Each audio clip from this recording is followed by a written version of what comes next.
Deep in the dense forests of Rajasthan, there was an abandoned village called Kuldhara.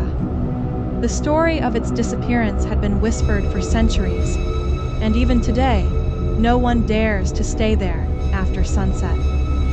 Over 200 years ago, Kuldhara was a prosperous village, home to the Paliwal Brahmins, known for their wisdom and wealth.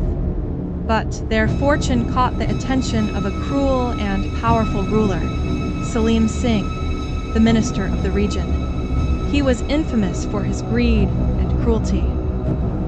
One day, his eyes fell upon the daughter of the village chief, a young woman of breathtaking beauty. He demanded her hand in marriage and threatened the villagers. If they refused, he would double their taxes and destroy their homes. The villagers were terrified, but they knew they couldn't let their chief's daughter be taken. They asked for one night to consider his offer. That night, every single family of Kuldhara, over 1,500 people, vanished without a trace.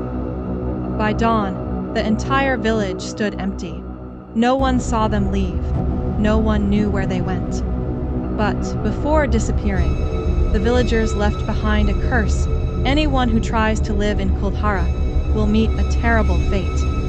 Years passed, and people tried to settle in the village, but misfortunes followed. Some fell mysteriously ill, others lost their livestock, and many heard whispers in the wind, as if the lost villagers were warning them to leave. Some even claimed to see shadowy figures moving through the ruins at night.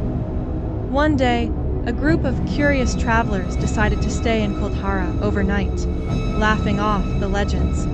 At midnight, they heard footsteps outside their tent. Thinking it was an animal, they stepped out with lanterns, only to find footprints forming in the sand, leading toward them, but with no one in sight.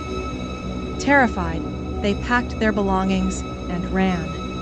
But as they reached the village's entrance, they heard a chilling voice whisper in their ears, "You were warned, never return." The next morning, the travelers found deep scratches on their arms, as if unseen hands had tried to grab them. To this day, Kuldhara remains abandoned. No one dares to stay after dark. The government even declared it a protected site, but guards refuse to patrol it at night. Some say the villagers still roam the ruins, watching, waiting, making sure no one disturbs their cursed land.